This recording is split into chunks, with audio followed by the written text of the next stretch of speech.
Hello friends, welcome to my YouTube channel. তো এখন কথা বলবো অনিক দত্তর পরিচালনায় অপরাজিত মুভিটা নিয়ে, যেটা আমার মোটামুটি 2-3 সপ্তাহ পর আমি দেখার সুযোগ পেলাম। কারণ এতদিন ধরে আমার দেখার প্ল্যান হচ্ছিল, বাট দেখা হয়ে উঠছিল না।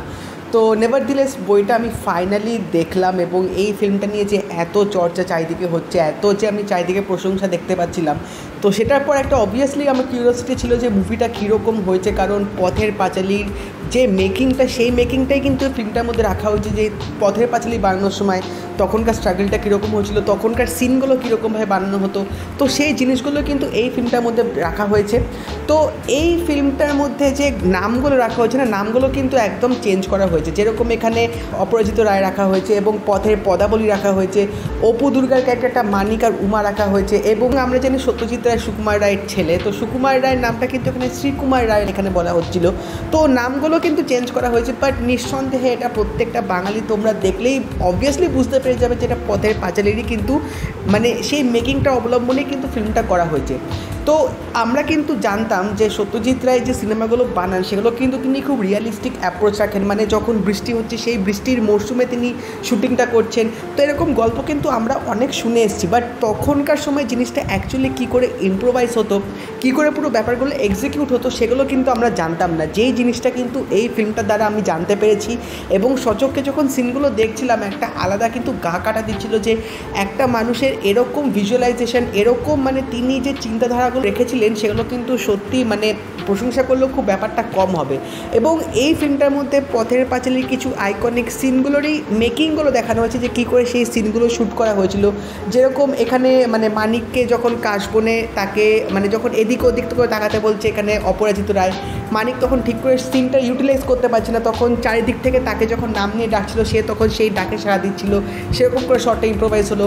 এবং সেই যে আইকনিক দৃশ্যটা আছে কাশবনের মধ্যে মানিক আর উমা যে তারা দৌড়াবে, স্টিম ইঞ্জিনটা চলবে, সেই সিনটা কী করে নেওয়া হয়েছিল। তো প্রত্যেকটা ইম্পর্টেন্ট সিনগুলো যেভাবে এখানে এক্সিকিউশনটা করেছে, সেটা কিন্তু সত্যি বেশ ভালো লাগছিলো। এবং তাছাড়াও ফিল্মটা করার সময় কী কী স্ট্রাগলস, কী কী হার্ডলস তিনি ফেস করেছিলেন, এই যে মানে তখনকার সময় 1 বছর শুটিং বন্ধ ছিল, বা আরও যে যে জিনিসগুলো তিনি বাধা বিপত্তির সম্মুখীন হয়েছিলেন, সেগুলো কিন্তু ছোটো ছোটো করে এই ফিল্মটার মধ্যে রাখা হয়েছে।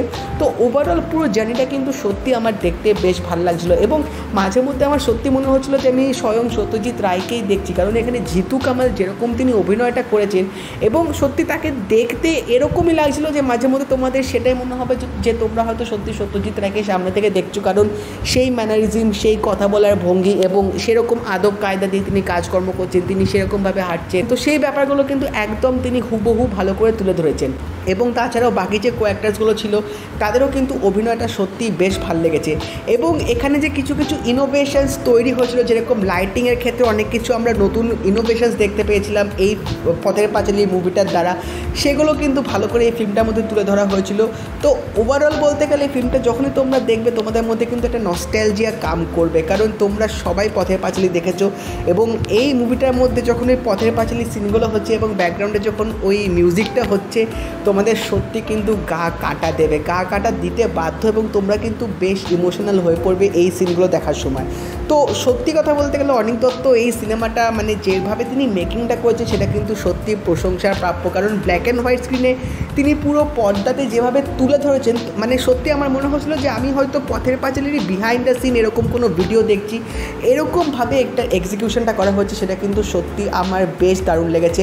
তো আমি প্রায় অনেক সপ্তাহ পর দেখলাম, বাট সিরিয়াসলি এতদিন যে আমার দেখা হয়নি সেটার জন্য আফসোস হচ্ছিলো, বাট দেখে উঠে কিন্তু একটা পরম আমি তৃপ্তি পেলাম। এবং বলতেই হবে, এই সিনেমাটা যদি আমি সময় মতো না দেখতাম, তাহলে একটা কিন্তু বিশাল বড় জিনিস মিস হয়ে যেত।